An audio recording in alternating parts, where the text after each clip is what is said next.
A gente está Boa. esquecendo do preparo do ser humano. Quem é esse ser humano que chega para trabalhar? Ele tem preparo para gerir outros seres humanos, né? E a empresa está cuidando do ser humano?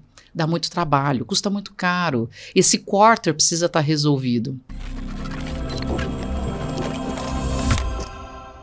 Bem-vindos ao podcast do canal CLT 4.0 com Solon Cunha. Nosso projeto é ter um papo direto, reto, com especialistas sobre temas das relações de trabalho. A ideia aqui é treinamento e desenvolvimento de pessoas, sempre com o nosso lema, convivência corporativa com respeito às pessoas. Falaremos por 30 minutos, 35, 40, eu queria falar com a nossa convidada por 4 horas e meia, mas não vai ser possível. E a nossa convidada de hoje é a Marina Machado. Marina é embaixadora de saúde mental e CEO na Fuck My Brain, uma explosão no seu cérebro, um canal que você tem que assistir que é sensacional. Mentor em liderança e comunicação aplicada, palestrante de saúde mental, saúde feminina e liderança. Marina, seja muito bem-vinda. Vamos dar um boom na mente das pessoas e dos ouvintes. E eu queria já começar perguntando a você qual é a realidade da saúde mental dos trabalhadores do Brasil, né? E qual o maior desafio das empresas na gestão de pessoas sobre esse aspecto? Saulo, muito obrigado pelo convite, aí um abraço a todos que estão nos ouvindo e assistindo. Você fala de Brasil, eu vou falar de mundo, eu vou falar de humanidade. Lembra do filme do Chaplin, né, que ele está lá na frente daquela trilha de modelo fordista. Exatamente. Então você está lá só apertando coisas que hoje uma máquina faz e você não tem uma participação mental envolvida. Você é parte de uma peça, você é uma engrenagem. E por muitos e muitos anos nós vivemos dessa forma. Hoje, o ser humano não admite mais isso. Ele existe como indivíduo, ele se entende como um indivíduo, ele busca mais o espaço de prazer no mesmo local onde ele tem o trabalho. Tem um lado muito saudável nessa busca, onde eu tenho uma realização muito maior, né? Não apenas como uma obrigação e um peso quase de escravidão de serviço a uma profissão que muitas vezes eu não escolhi, mas era o que tinha. Refém do seu melhor trabalho. Refém do seu melhor trabalho, perfeito. Agora, veja bem, a gente está falando de corporativo, a gente está falando de leis trabalhistas, a gente está falando de horários de trabalho, só que a gente está esquecendo de falar sempre do que é o mais real de tudo isso, que é o ser humano. E quando eu vou conversar com os RHs, vou falar com as empresas, eu tenho que embalar de uma forma muito bonita, porque se eu falar dessa forma, parece que é algo muito distante, que é efêmero, que é uma bolha de sabão, né? Que não é algo que vai ser de fato de transformação. Agora, quando eu falo para você, vamos falar que agora precisamos que os líderes tenham maior cuidado no trato com os seus funcionários. Vamos falar, os líderes agora precisam de... Alguém olhou para o líder como um ser humano? Eu recentemente lancei a hashtag Abrace um Líder. A gente está esquecendo do preparo do ser humano.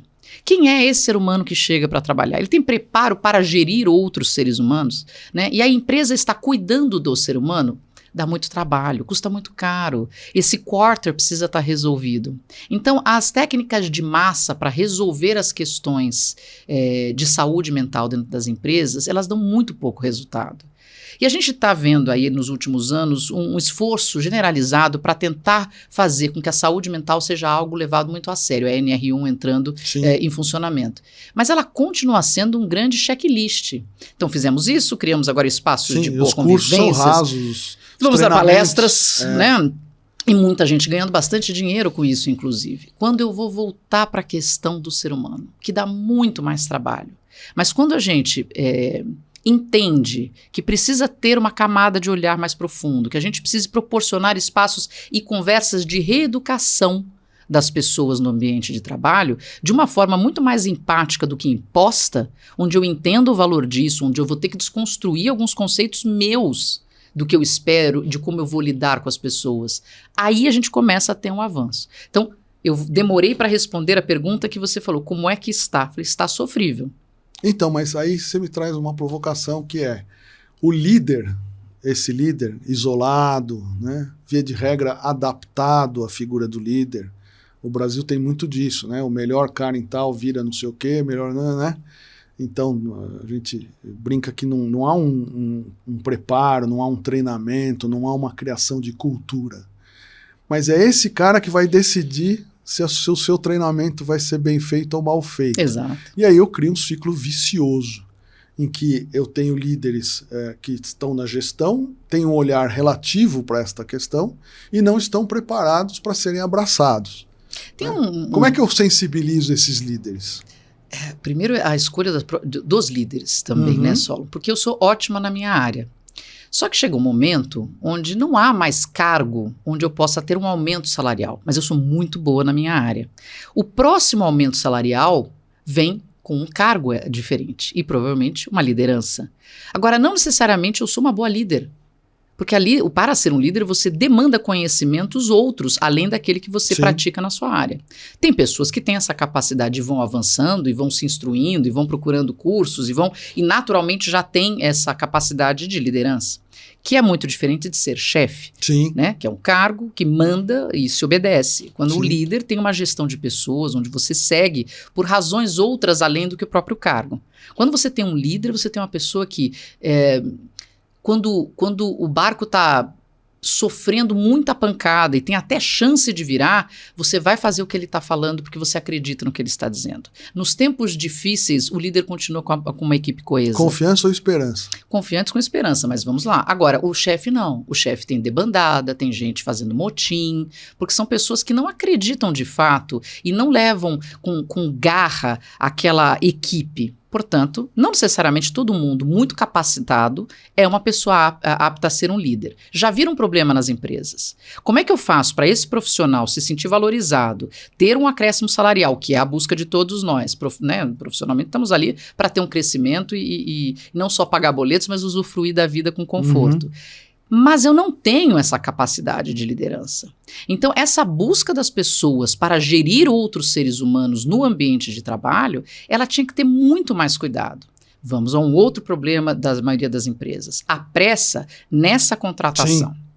Então, o RH, que é um espaço que cada vez mais vem se profissionalizando, vem cuidando, vem trabalhando, e é o setor que mais estuda nas empresas. Eu tenho um absoluto respeito pelas pessoas de RH, porque o que estão buscando de apoio, de conhecimento, de base em psicologia, em neurociência, cada vez mais a gente vê isso nos grandes congressos de saúde mental, lotado de pessoal de RH. Pois bem, qual é o tempo que eles têm para fazer uma contratação de um novo profissional? Uma pressão enorme, né? Porque o cargo está aqui, a meta está aqui. Eu preciso de gente. Exato, é para ontem.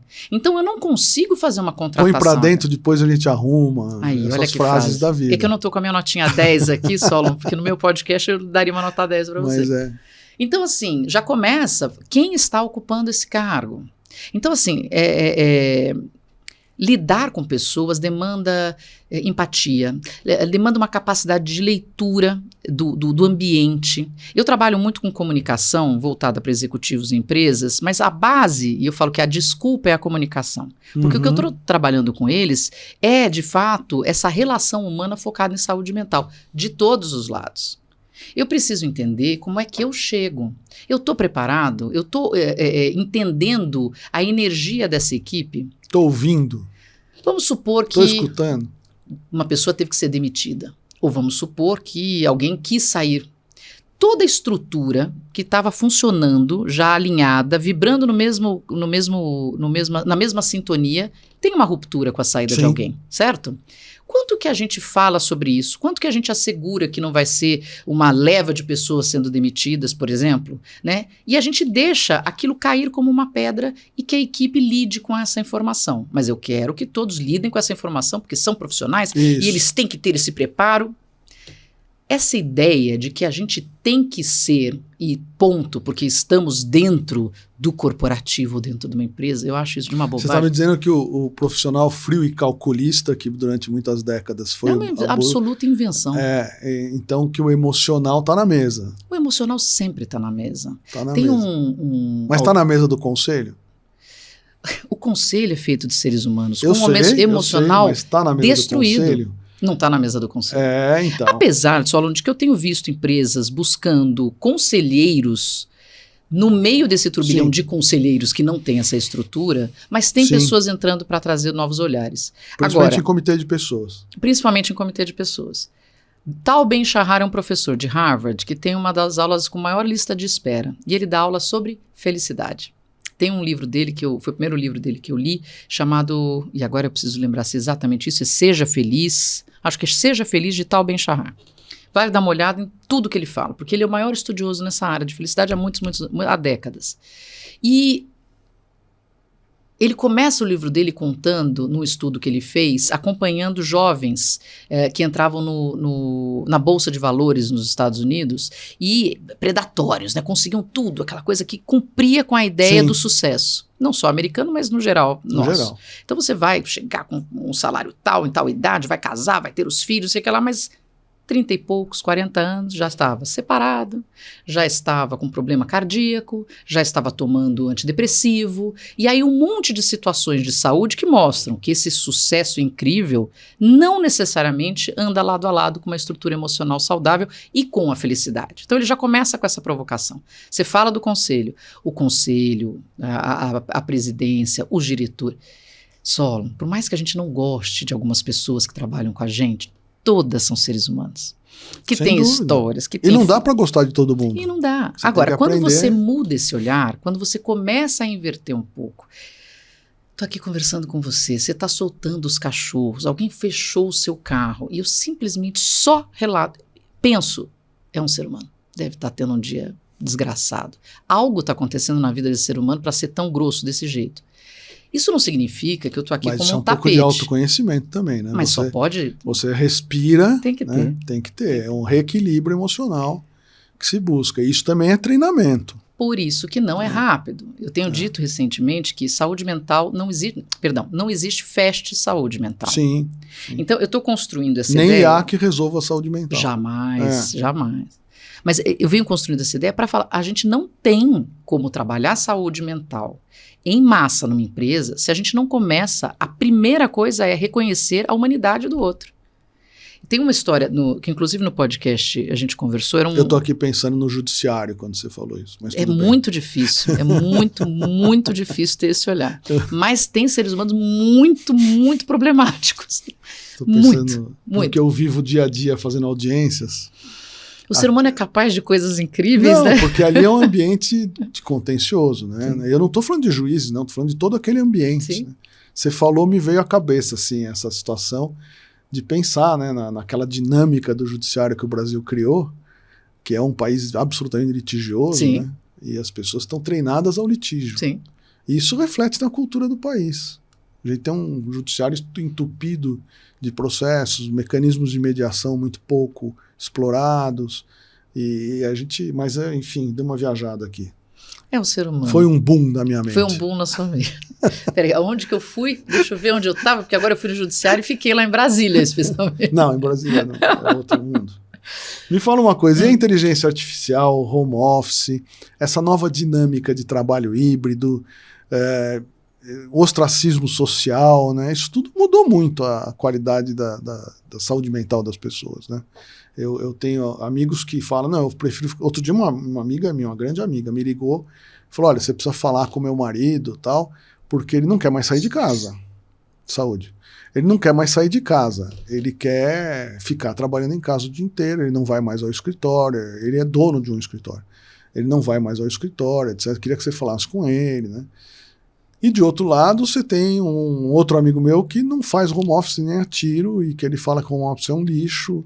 Então mexeu com a cabeça das pessoas, né? No mundo acadêmico igual, né? As pessoas hoje têm na inteligência artificial um boom de informações gigantesco, a questão da psicológica, enfim. Como é que você vê esse novo mercado que não vai ter volta?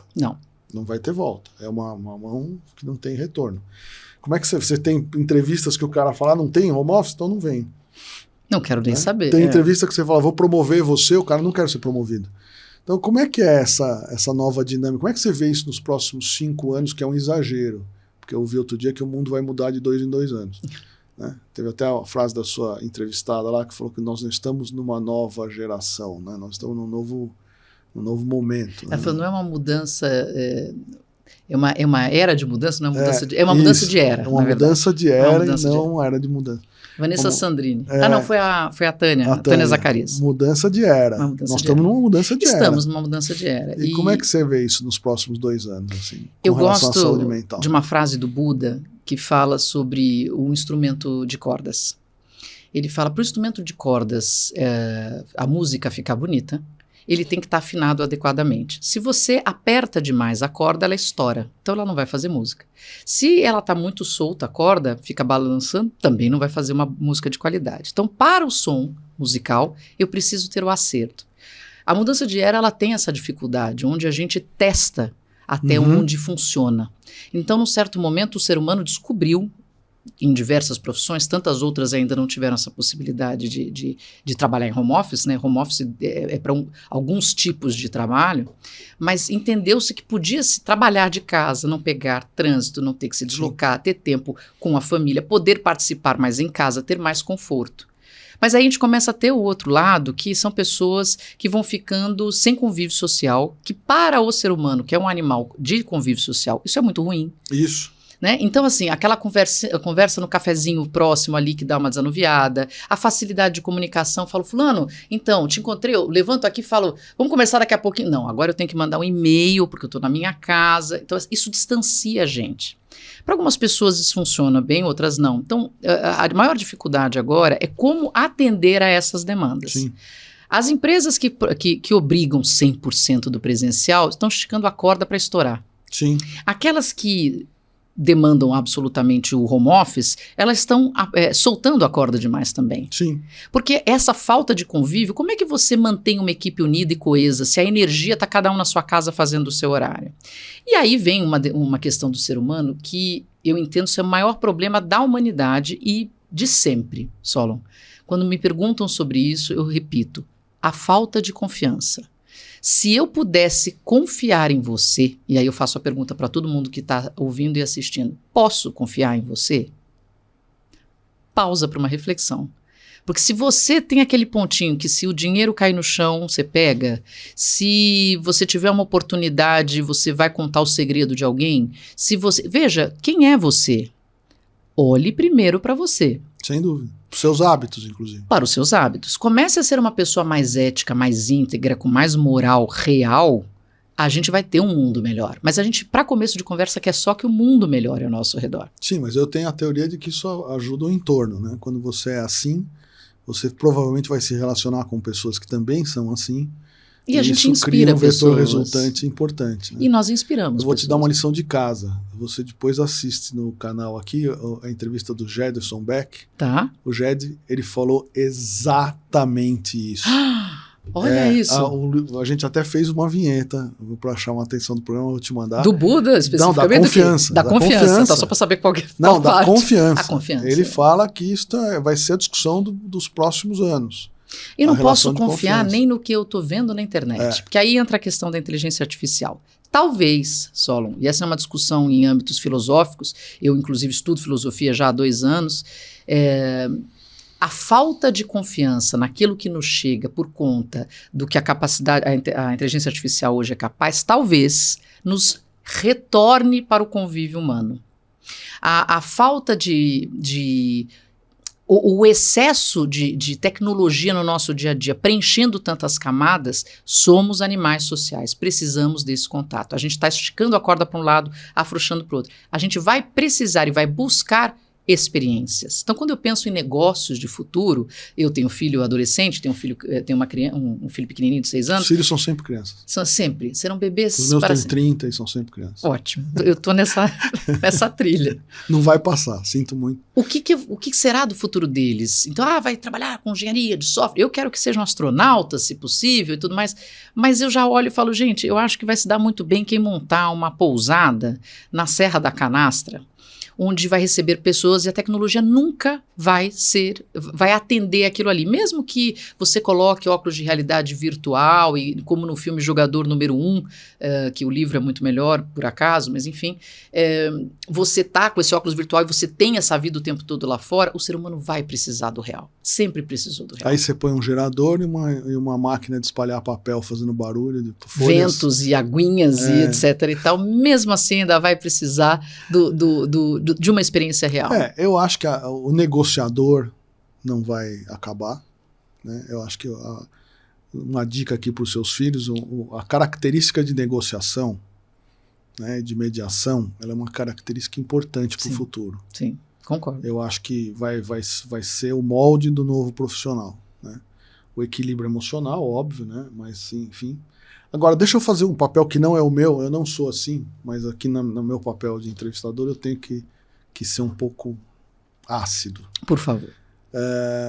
Você vai encontrar clientes, gestores, amigos que vão dizer, peraí, isso aí é um mundo filosófico, porque a gente tem que ter performance, né? A gente tem que ter resultado, indicadores. Hoje, o mundo, eu tenho uma tese que eu digo sempre nos meus papos, que nós estamos vendo um mundo de dados, com péssimos gestores de dados. Uhum. As pessoas recebem um volume de dados enorme, mas não sabem gerir os dados. Então eu quero dar de tudo, como é? Mas na hora de falar, e aí, o que eu faço com isso? Ele usa aquilo para se defender ou para acusar, mas não sabe gerir. Uhum. Né? Então, neste mundo de performance, como é que eu vou equilibrar essas métricas com indicadores de bem-estar e satisfação? Nossa, maravilhoso. Porque na hora que você começar a levar a sério o bem-estar das pessoas, a produtividade aumenta. Não há dúvida. Não há dúvida. Como. Bom, para começo de conversa, eu preciso ouvir as pessoas. Elas têm que estar nos lugares certos. Então, eu estou há 15 anos trabalhando na mesma empresa. Você acha que eu vou continuar trabalhando no mesmo local, com o mesmo ambiente, se eu não tenho nenhuma ambição? Às vezes, a gente precisa realocar pessoas, entender pessoas, ajudar as pessoas para transitar dentro da própria empresa. Isso é um olhar. Agora, demanda um pouco de trabalho, porque se eu não tenho uma equipe coesa, se eu não tenho pessoas interessadas, se as pessoas estão tendo um monte de problemas e odiando trabalhar ali, se eu tenho um chefe que está oprimindo as pessoas, a equipe produzia bem, não produz tão bem, e eu não dou um olhar para isso, eu não vou ter a produtividade. Ponto, parágrafo, travessão. Mas vai dar trabalho. O problema é que o mercado quer isso ontem. Enquanto quiser isso ontem, vai continuar não dando certo. Há necessidade de reduzir o tempo de algumas coisas, quer dizer, ampliar o tempo para algumas coisas e reduzir a expectativa. Eu não vou dizer para você só no que dá para fazer rapidinho. Não, lógico que não. Não dá. Sinto muito. Quem quer isso porque quer que funcione logo para já as métricas daqui 3 meses melhorarem, não funciona. Agora eu vou te dar um exemplo. Se você não está enxergando, porque, de novo, estamos falando, é necessário você olhar para as pessoas para aumentar a sua produtividade. Certo. Pega uma pessoa que está indo muito bem e, de repente, ela começa a ir mal. Então, você já tem 2 parâmetros. Ela era capaz, hoje ela não está... Se pergunte o que acontece com essa pessoa. O caso da Panasonic, que eu acho um dos casos mais interessantes. Ele chamou a pessoa, ela estava chegando atrasada, ela não estava performando tão bem, e aí ela foi repreendida pelo supervisor. Só que o diretor, que tinha um mapeamento de bem-estar dos funcionários, virou e falou, quero conversar com ela. A filha dessa funcionária estava com leucemia. Sim. Precisava ir para o hospital, não sei quantas vezes por semana, aquela coisa toda, ela pediu me desculpas. Ninguém sequer tinha perguntado para o estado daquela mulher. Ele falou, parou, acabou. Você vai agora definir os horários que você pode, você vai cuidar da sua filha e nós vamos dar conta aqui nesse período. A filha dela está saudável, se curou da leucemia, ela voltou a produzir muito, está na empresa até hoje. Quer dizer, foi uma lacuna do tempo. Agora, naquele momento que ela não estava bem, ela não vai produzir bem. Só que eu posso perder essa pessoa, aí eu vou ter que sair com essa pessoa, aí eu vou ter que colocar outra pessoa aqui dentro, aí eu vou ter que treinar essa pessoa. Olha quanto que está custando essa história. Sim. Quando eu podia ter entendido o que estava acontecendo naquele momento. Você sabe que eu faço treinamentos de saúde mental, burnout também, e uma coisa que tem uma etapa do treinamento que eu digo que é o retorno ao trabalho. Né? Então, o que a minha experiência de vida profissional mostrou? Quando eu tenho uma questão de burnout e aquilo vai fritando porque ninguém cuida, como você falou, a pessoa apresenta um atestado de afastamento e aí o chefe predador dá graças a Deus, né, que aquela pessoa maluca foi embora. Puta, nos livramos desse doido, né? Foi embora. Porque sempre a culpa é do cara. Claro. Né? Óbvio. E aí fica um período de 2 meses, 3 meses, 6 meses, 1 ano de afastamento. E um dia recebe uma alta. E já é uma outra pessoa. Essa então, pessoa já virou outra pessoa. Eu pergunto para os meus clientes, como é que você vai receber esta pessoa? É um outro onboarding, né? Exato. Ninguém está preocupado com isso. Ninguém se preocupa no retorno dessa pessoa ao ambiente de trabalho. Então, e algumas situações geram estabilidade no emprego. Até 1 ano. Então, o sujeito saiu, recebeu uma licença previdenciária, voltou, estabilidade de 1 ano, e aí o cara volta. E as pessoas, um dia antes, alguém avisa, fulano vai voltar.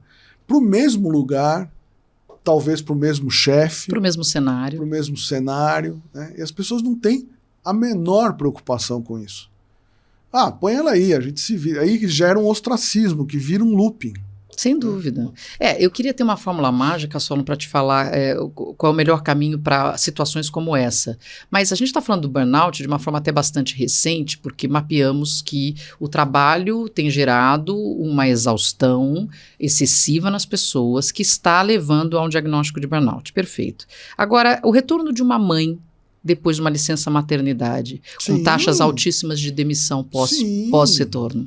Sim. A pessoa volta, não há nenhuma estrutura para o recebimento dessa mulher, Sim. em grande parte das empresas. Né? Então, o problema está no ser humano, de novo, eu vou bater nessa tecla, não se preocupando com o ser humano, mas querendo que aquele ser humano haja como uma máquina. Sim. E a ideia de que quando eu entro na empresa, eu sou outra pessoa, não ligada àquela que eu sou lá fora. Tem uma série na Apple, que agora inclusive também já passa no Prime Video, para quem tem essas plataformas, que chama Ruptura.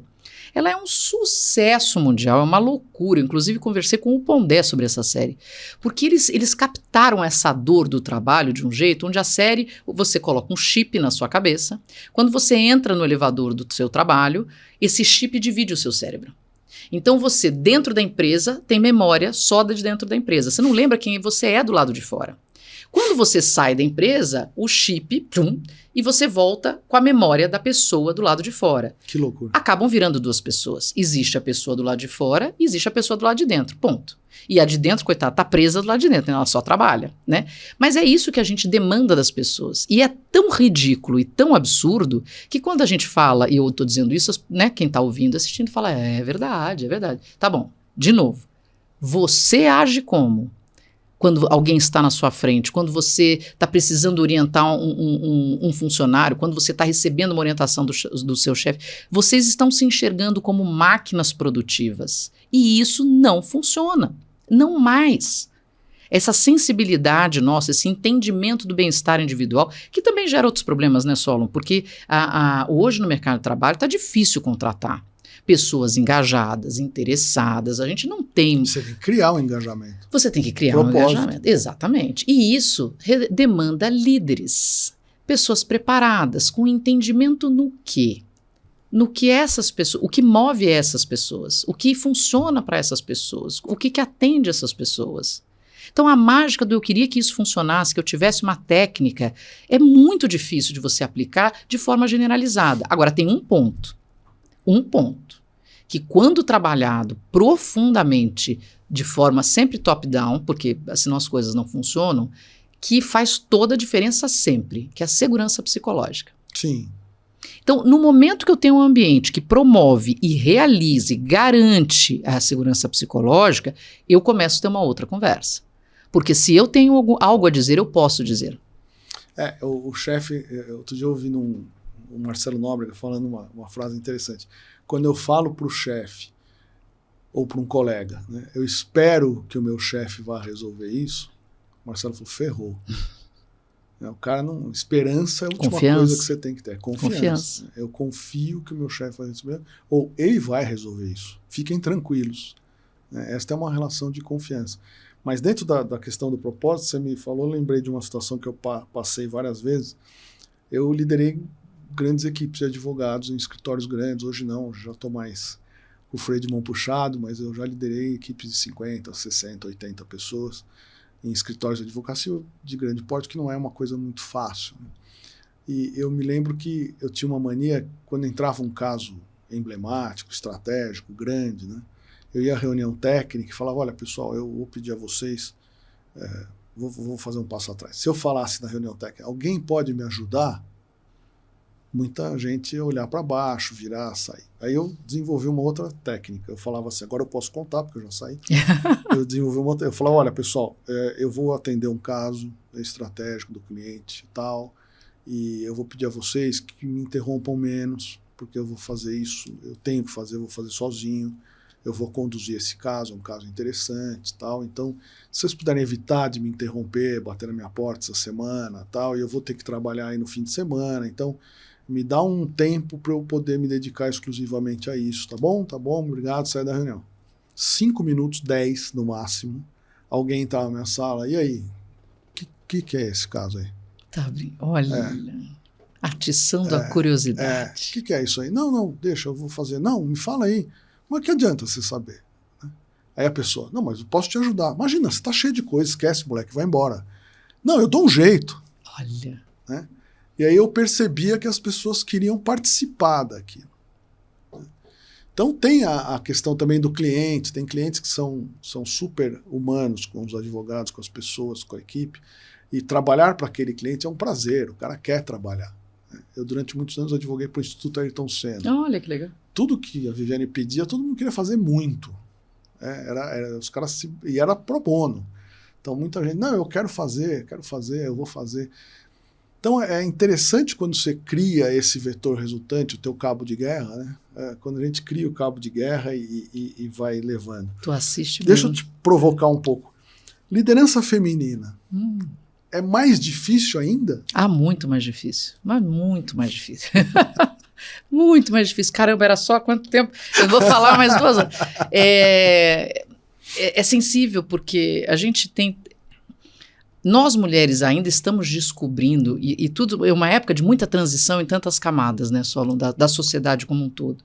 Mas a gente ainda está descobrindo como ser líder num ambiente que tem já um estilo muito claro de como funciona a liderança. E, de novo, a liderança também está passando por mudanças. Mas a mulher se sente muito pressionada a se masculinizar nesse processo, a ser dura, e ser mais dura com as mulheres. Interessante. É muito mais. Eu tenho um monte de colega que fala, eu prefiro ter chefe homem, porque chefe mulher é muito mais difícil. Interessante. Muito Nunca mais. tinha pensado nisso. Eu tive chefes mulheres e uma delas era muito mais cruel. Mas os homens também falam, eu prefiro ter chefes Sim, homens? prefiro ter chefes homens do que chefes mulheres, porque elas são mais difíceis, porque elas são mais... Porque se colo... Mas aí também tem um olhar, né? Porque você está falando que tem padrões masculinizados de liderança. O padrão é masculinizado, mas há uma expectativa também. Então, se a mulher tem o mesmo posicionamento que um homem tem, se ela é assertiva, ela é vista muitas vezes pelos homens, obviamente pelos homens, como uma pessoa agressiva verbalmente, como louca. O mesmo tom que é usado pelo homem não pode ser usado pela mulher, porque o adjetivo que se dá àquela líder é diferente. Então, se um homem vai lá e xinga, é natural do homem xingar. Se a mulher xinga, é descompensada. Você tem posições... Uma vez eu lembro, eu estava apresentando um telejornal e estava tendo uns problemas de posicionamento de câmera. Eu estava seguindo aquilo ali, não sei o que lá. E o diretor chegou no meu ponto eletrônico e falou... Ele começou a gritar comigo. Eu falei, vocês vão me dar um minutinho, com licença. Peguei, saí do estúdio, subi, botei o dedo na cara dele. Falei, a próxima vez que você falar comigo desse tom, a conversa vai ser em outra sala. Não, porque você... De novo, estou te avisando, é a última oportunidade para a gente ter essa conversa. A próxima vez que você levar a voz comigo, a conversa vai ser diferente. Ponto. Eu não precisei gritar, espernear, xingar, Sim. mas eu precisei ser assertiva. E para ele, eu ter me colocado numa posição de ponto, parágrafo, travessão, foi um susto muito grande, porque ele não estava preparado para aquilo. Com isso. Agora, aí que eu falo que é um processo de transição de nós mulheres, porque nós temos e podemos e devemos trazer esse lado feminino que tem outros olhares dentro do mesmo problema para compor.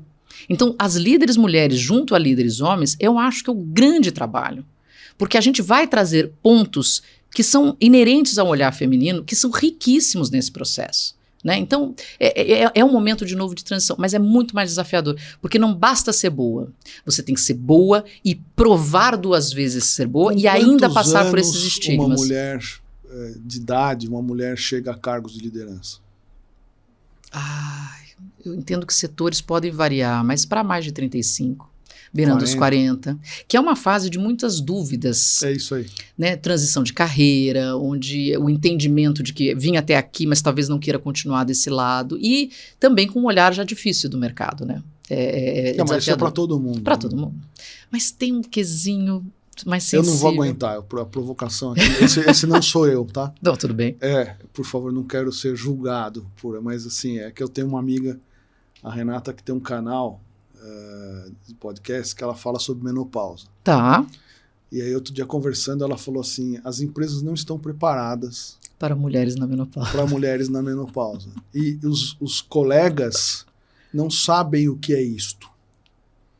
Então, ela falou assim, eu queria fazer um treinamento para os executivos, assim, ó, seguinte, a Marina trabalha com vocês, está chegando na menopausa, então vou chamar um médico aqui, o Dr. Alberto Daura lá da Promater, para falar sobre isto. Né? Eu tenho uma preocupação com só isso. Completando, e tem um outro lado, que é a pessoa também não falar sobre isso. Uhum. Então, o que acontece na relação de trabalho? As pessoas não falam. Né? Eu trabalhei com muitas mulheres na minha equipe. Aliás, na área de recursos humanos, o que tem mais é mulher. E eu trabalhei com... Minhas equipes sempre tiveram mais mulheres do que homens. Né? E eu dizia, olha, fala. Ó, tô com cólica. Fala. Fala. Né? Olha, não tô bem. Fala. É sensível isso, Saulo. É sensível. Porque qualquer coisa que a gente coloque, até a própria gravidez, né, é um problema para a empresa. Porque é uma pessoa que se ausenta por 4, 6 meses, gera um custo e depois vai ser uma questão de, sim, se meu filho ficar doente eu vou ter que sair. A mulher para a empresa, ela tem particularidades que o homem, porque a nossa legislação é muito diferente da Finlândia, onde eu, inclusive, fui fazer uma imersão no ano passado, incrível a Finlândia, por 8 anos consecutivos, o país mais feliz do mundo, onde lá os homens, os maridos também, né, tiram 6 meses de licença. Então, os dois são um custo para a empresa. Aqui no Brasil, ainda somos só nós mulheres. Aí eu vou colocar que na fase de 20, sei lá, os 40, a mulher pode engravidar, eu sou um risco. Agora, depois dos 45, agora eu sou um risco também, porque agora eu tenho que educar a empresa para lidar com uma questão hormonal minha chamada menopausa. E aí, o que se faz? Eu acabei de falar para você que se eu elevo o tom, ou se eu sou assertiva, louca, exagerada, não sei o quê. Se eu falo de menopausa, onde os hormônios estão levando a mulher a um estado de desconhecimento do que está acontecendo dentro de mim e do calor exagerado, de uma irritabilidade com dificuldade de controle, quanto que eu vou conseguir engajar os homens nesse entendimento humano? A gente está falando de um outro estágio. Se eu tivesse as pessoas preocupadas umas com as outras, honestamente preocupadas, funcionaria. Agora, eu tenho um cara olhando para, putz, que saco, mais uma. Olha lá, agora eu vou ter que aprender sobre menopausa para lidar com essas mulheres. Que saco. Eu vou me fechando em bolhas, em clusters. Não quero trabalhar com mulher. Olha lá, vai dar problema aqui, vai dar problema ali, vai dar problema ali. Eu acho que a gente tá mais amadurecido para ir no Brasil. Eu acho que a gente tá mais amadurecido. Tem muitas dúvidas ainda, só pelo olhar, porque veja, as pessoas falam as coisas, elas não vivem as coisas. A rede social é a morte, é o lugar com a maior quantidade de gente que fala, mas não vive.